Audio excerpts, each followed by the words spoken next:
រាសីឆ្នាំខាលនៅក្នុងខែ8ខែសីហាគេហៅថាខែពកខែនេះគឺមានវិបត្តិនៅមានរឿងរ៉ាវច្រើនហើយកើតឡើងក្នុងជីវិតកើតឡើងចេញពីវិបត្តិផ្លូវចិត្តខ្លួនឯង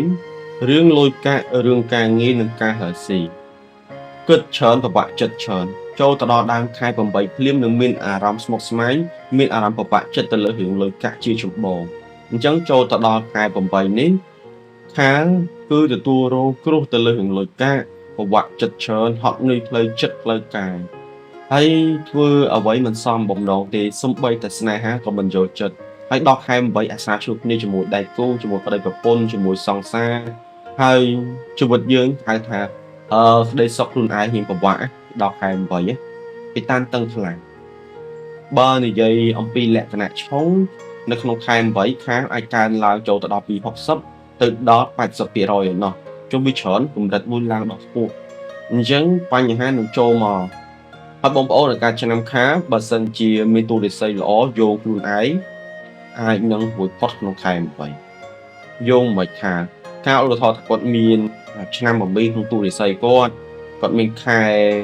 មមីគាត់មានថ្ងៃមមីដល់គាត់កាត់ចំដែលយោងរិស័យគាត់លក្ខណៈចឹងទៅអញ្ចឹងរិស័យខានៅតែខ្លាំងនៅតែឡើងនៅតែហេងប៉ុន្តែបងប្អូនបើមានទូរិស័យខ្លួនឯងដែលឆុងដែលមានរិស័យមិនល្អទូរិស័យកាត់ខែអត់ល្អកាត់ខែអត់ល្អមកល្អនោះនឹងគេហៅថាទទួលរងគ្រោះទៅលើរឿងរ៉ាវពិបាកទាំងឡាយដែលខ្ញុំបានជំរាបប្រាប់កន្លែងការងារកន្លែងរកស៊ីសុទ្ធតែជាកន្លែងបញ្ហានៅក្នុងខែ8ហើយខ្ញុំសូមជំរាបប្រាប់បងប្អូនថាបងប្អូនមិនចង់ឲ្យទូរិស័យខ្លួនឯងឡើងជាប្រចាំឲ្យហេជាប្រចាំសំណាងល្អជាប្រចាំបងប្អូនអាចពាក់ជាងកម្មសៃដៃទូរិស័យឆ្នាំកំណើតទូរិស័យកំណើតខ្លួនឯងបានសម្រាប់ជីវិតខ្លួនយើងគុំធាតលើករិស័យនាំសំណាងឲ្យយើងជួបរឿងហេងឲ្យយើងជួបនៅរឿងរ៉ាវល្អប្រសើរសាក្នុងជីវិតយើងនេះយើងពាក់បានមកជីវិតយើងណាបើយើងដាប់គ្រាប់ដាច់អីក៏យើងអាចយកគុំពាក់វិញបានដែរនេះសម្រាប់បំពេញធាតរបស់យើងឲ្យយើងខ្លាំងឲ្យយើងហេងឲ្យយើងសំណាងល្អក្នុងជីវិតយើងហើយមួយទៀតជាងកម្មមង្គល3ធាតុកម្មមង្គល3ធាតុនេះគឺមានទាំងការកាត់ឆុងមានទាំងការនាំសំណាងនាំលៀបនាំជ័យស៊ីមានស្នេហ៍លក់ដូរដាច់ហើយធ្វើការដល់រលូនអញ្ចឹងកម្មខ្សែដៃមង្គល3ធាតុនេះគឺល្អពិសេសទាំងអ្នករកស៊ីអ្នកនៅផ្ទះអ្នកធ្វើការអ្នកហៅថាជួញដូរតូចធំចឹងល្អប្រសើរសម្រាប់បងប្អូនជុំបងប្អូនបើមានតម្រូវការចង់បានមួយណាជំរាបប្រាប់ខ្ញុំមកខ្ញុំនឹងជំរាបប្រាប់ជូនបងប្អូនដូចគ្នាវិញរាល់សំណួរបងប្អូនចង់សួរអំពីខ្សែដៃមង្គលនានាអញ្ចឹងអាចរៀបចំបានដើម្បីទទួលបាននូវលាភសំណាងនិងហេងចូលមកកាន់ជីវិតអញ្ចឹងខ្ញុំសូមជំរាបប្រាប់បន្តទៀតត្រួសអំពីបងប្អូននៃការចំឆ្នាំខាបើនិយាយពីឆ្នាំនេះឃើញថាហេងរហូតប៉ុន្តែហេងតែបង្រៀងសំណាងចូលមកដល់ក៏យើងចាប់ជាប់ដែរបានតិចតួចក៏របបទៅវិញចាប់ជាប់បានក៏ត្រូវចំណាយនេះចំណាយនោះទៅវិញអញ្ចឹងថាហេតុអីបានគាត់ជួបអញ្ចឹងកត្តាដែលត្រូវចាប់ហើយខុយទៅវិញនេះគឺដោយសារតែយើងអត់បានរៀបទូរិស័យយើងពេលដែលយើងអត់បានរៀបទូរិស័យនោះអ្វីគ្រប់យ៉ាងវាដូចជាគេហៅថាពីងលុះបាតអញ្ចឹងយើងចាក់ទឹកចូលអាទឹកនឹងហូរជ្រាបចេញវិញដូចកង់ឡានចឹងកង់ឡានបែកប៉ុណ្ណាទូចមួយយើងអត់យកទៅប៉ះទេយើងរៀបចំសារឡើងវិញថាមិនអីប៉ុន្តែយើងពីថ្ងៃយើងសប់ម្ដងអញ្ចឹងហូរចេញដូចគ្នាដែរអញ្ចឹងបើនិយាយពីទូរិស័យខាងនិយាយពីចរន្តលុយក្នុងការរកស៊ីក្នុងសំណាងវាចូលមកដែរប៉ុន្តែវាឆាប់ចេញមកវិញវាចូលមកហើយវាចេញទៅវិញអស់ចឹងទៅអញ្ចឹងនោះហើយដែលយើងមិនបានរៀបចំទូរិស័យខ្លួនយើងហើយខាងនេះតស៊ូណាមនុស្សស្រីនៅសោយទេតស៊ូខ្លាំងណាស់ហើយជីវិតគឺគេហៅថាពុះពៀតែម្ដងគឺហត់ឲ្យពុះពៀខាងនេះបើស្វែងយល់ឲ្យគេមកយល់ចិត្តគឺមិនងាយទេខាងនេះបើទៅជួយគេបានតែបើពឹងគេមកជួយមិនងាយនៅក្នុងខែ8អញ្ចឹងលក្ខណៈក្នុងខែ8ខាងជួយខ្លួនឯងច្រើនទៅកុំចេះជួយគេពេកបើកន្លែងការងារបើសិនជាមានបញ្ហាត្រូវដោះស្រាយខ្លួនឯងទៅមិនទៅលូកដៃរឿងគេជួយគេទេវាមិនសូវល្អមិនសូវជាកាក់ខុសប្រហែលទេជួយខ្លួនឯងផឹកសិនខែ8នេះយើងទទួលរងសម្ពាធការងារច្រើនមែនតើបញ្ហា8ទិសចូលមកដល់ឲ្យយើងស្មុគស្មាញយើងមានបញ្ហា stress គិតច្រើនធ្វើឲ្យយើងចង់មានបញ្ហាផ្លូវចិត្តនៅការងារសួនអារម្មណ៍ធ្វើការមិនមានចង់បដូរកន្លែងការងារចង់ទៅជប់ធ្វើការអញ្ចឹងពីចាប់បច្ច័យកន្លែងហ្នឹង ថ្នាក់លើថ្នាក់ក្រោមរបស់យើងមិត្តរួមក្រុមរបស់យើងគឺធ្វើឲ្យយើងមានបញ្ហាសុខភាពផ្លូវចិត្តតែម្ដងអញ្ចឹងបងប្អូនในការឆ្នាំខាមិនថាមនុស្សប្រុសមនុស្សស្រីទេប្រយ័ត្នប្រយែងអំពីបញ្ហាផ្លូវចិត្តគិតច្រើនទុកស្មានច្រើន stress ច្រើននៅក្នុងខែ8ចំណែកឯការហៅស៊ីខាឃើញថាការហៅស៊ីធ្លាក់ចុះអត់អបអសាទេប្រយ័ត្នប្រយែងហើយធ្លាក់ចុះជាប្រយ័ត្នមានអ្នកណាស្អប់អ្នកណាគុំគួនអីគឺធ្វើអំពើបំពានផ្លូវល្ងិតដែរនេះត្រូវតែប្រយ័ត្នដូចគ្នាដែរហើយវត្ថុមង្គលការពារសម្រាប់ខ្លួនឯងការស៊ីការលក់ដូរហើយក្នុងការស៊ីលក់ដូរនេះភាគរយវាឡើងវាបានហើយចុះទៅវិញវាបានហើយចុះទៅវិញក្នុងខែ8មានន័យថាយើងទៅយើងត្រូវស៊ីថាមួយថ្ងៃចូលបានថា 100000 ចុះឧទាហរណ៍ 100000 អញ្ចឹងអ្វីដែលយើងត្រូវចំណាយវិញវាចូលខ្ទង់ពិបាក 7 80000 80000 90000ថ្ងៃខ្លះក៏ឈុលលើសអាចចំណូលទៀតអញ្ចឹងកត្តានេះឲ្យបាត់ធ្វើឲ្យខាងនោះមានវិបត្តិរឿងបញ្ហាលុយកាក់តែម្ដងអញ្ចឹងបងប្អូនในការឆ្នាំខាងអញ្ចឹងមានតែសេចក្តីប្រុងប្រយ័ត្នបន្ថែមទៅដើម្បីកុំឲ្យយើងនោះជួបប្រទះទៅលើរឿងរ៉ាវដែលមិនល្អសម្រាប់ជីវិតយើងហើយកន្លែងរស៊ីយើងបើសិនជាយើងអាចបបបានទឹកអំបិលឬក៏អំបិលយើងបាចថាមិនហ៊ានបាចអំបិលទេយើងលាយជាមួយទឹកអំបិលគ្រួយកអំបិលគ្រួ3ក្តាប់យើងលាយទឹកបបោយើងកូរឲ្យរលាយអស់យកទៅជះមកកន្លែងរស៊ីទៅ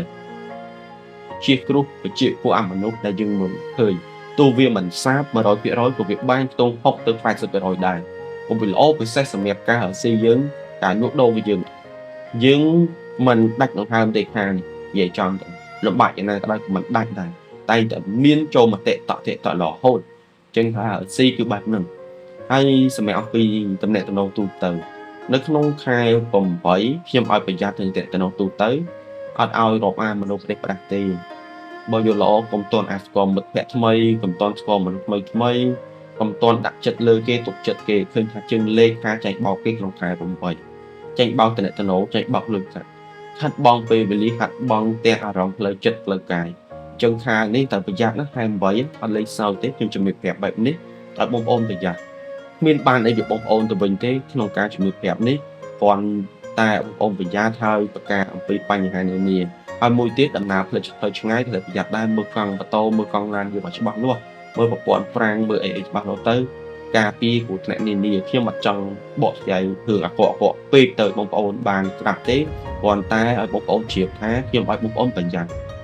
កាន់តែខ្ពស់កាន់តែល្អហើយបើស្នេហាវិញស្នេហាខាបើឆ្លុះគ្នានៅក្នុងខែ8បញ្ហាអាចឈានចូលទៅដល់ការចង់បែកចិត្តបែកកាយគ្នាមានន័យថាចង់លេងលះគ្នាសម្រាប់ប្តីប្រពន្ធគឺរស់នៅមួយគ្នាចុះសម្រងទេអារម្មណ៍ផ្លូវចិត្តកាយគឺបែកគ្នាអស់ហើយនៅសល់តែសម្បករូបរាងទេមករស់នៅជាមួយគ្នាអញ្ចឹងផ្លូវចិត្តខាងប្តីគិតថានេះខាងអស់អារម្មណ៍ទៅខាងប្រពន្ធអស់អារម្មណ៍អញ្ចឹងទៅអញ្ចឹងវាធ្វើឲ្យថាយើងនៅតែរូបរាងកាយហើយខ្លួនយើងក៏អត់មានណាហើយបើ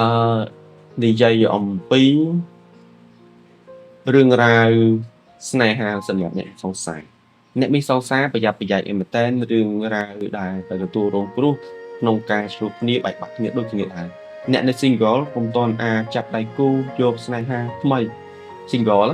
នៅបន្តទៀតសិនទៅឃើញថាស្នេហារបស់យើងយកក្នុងខែ8នេះមិនសូវជាសមប្រកបសម្រាប់ជីវិតខ្លួនឯងទេអាចនឹងមានបញ្ហាឆាប់បែកបាក់គ្នាឬក៏ជួបស្នេហាដែលមិនស្មោះត្រង់ហើយបើរឿងរ៉ាវសុខភាពខាក៏មានការធ្លាក់ចុះដែរមានន័យថាអាសាឈឺក្នុងខែ8ចុះប្រយ័ត្នប្រយែងសុខភាពមានថ្នាំមានអីរៀបចំទុកលេបទៅដាសាយអីហ្នឹងត្រូវតែមានជាប្រចាំអញ្ចឹងចាស់គាត់មានថ្នាំគាត់ទៅលើឈាមថ្នាំចំនួន5កំផ្អែមដើម្បីលេបជាប្រចាំសម្រាប់រាងកាយគាត់និងចាស់កុំឲ្យទុក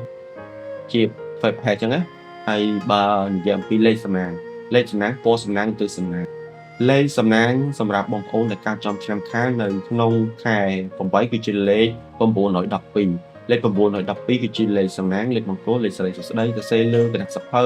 ដាក់ជា password ទូរស័ព្ទដៃធ្វើតាំងជា wallpaper បិទលើតុធ្វើការអីនោះក៏ជាសំណាងសម្រាប់ជីវិតយើងដែរហើយសម្រាប់មួយទៀតគឺជាពណ៌សំណាងឆ្នាំខាងនៅក្នុងខែ8ខាងមុខគឺជាពណ៌ឈាមជ្រូកឬក៏ពណ៌ក្រហមជាពណ៌តំណាងធាតុភ្លើងជាពណ៌អំណាចជាពណ៌ឥទ្ធិពលធ្វើឲ្យខាងមានវិស័យឡើងនិងរឿងពេកកកប់ក្នុងក្នុងល្អហើយមួយទៀតគឺជាពណ៌លឿងគឺជាពណ៌ដែលតំណាងឲ្យធាតុរឿងលុយធាតុដីតំណាងភាពសុខទាយរឿងលាភសំណាងអញ្ចឹងបើសិនជាបងប្អូនឆ្នាំខាលចង់បានទទួលសំណាងល្អអាចពាក់ជាងកម្មសិទ្ធិមង្គល3ជាតិនេះក៏បានដែរគុំជាស្រេចហើយសម្រាប់ខែ8ហើយ សម្លៀកបំពាក់ពណ៌សំណាងយើងបំពាក់តាមហ្នឹងទៅពណ៌កម្រាស់ពូកគេងពណ៌អីហ្នឹងពណ៌តុកពណ៌បតោពណ៌ខែទូរស័ព្ទអីហ្នឹងបើឆ្នៃទៅបានក៏ឆ្នៃទៅរៀបចំទៅដើម្បីទទួលអាសនាទាំងអស់នោះហើយសម្រាប់អំពីទិសសំណាងខាងនៅក្នុងខែ8គឺជាទិសខាងជើងទិសល្អសម្រាប់បងប្អូនដែលកាត់ចំឆ្នាំខាងហើយមួយទៀតក៏ជាទិសខាងជើងឈាមខាងកើតដែរចុះគឺសំណាងទិសដែរបបាយតុកធ្វើការបបាយតុកស៊ីតុកយើងលក់ដូរទៅគឺខាងនោះបានសម្រាប់ដើមខែ8នោះឲ្យយើងទទួលអាសនាល្អរឿងហេចូលមកកាន់ជីវិតបងប្អូនអញ្ចឹងពីចុងក្រោយបងប្អូនចង់មើលជាតួរិស័យខ្លួនឯងមើលខ្សែបាត់ដៃមើលនៅលើមុខបងប្អូនអាចតាក់ទងខ្ញុំបានហើយខ្ញុំនឹងជំរាបប្រាប់ជូនបងប្អូនពីចុងក្រោយខ្ញុំបាទសូមអរគុណសូមគោរពលា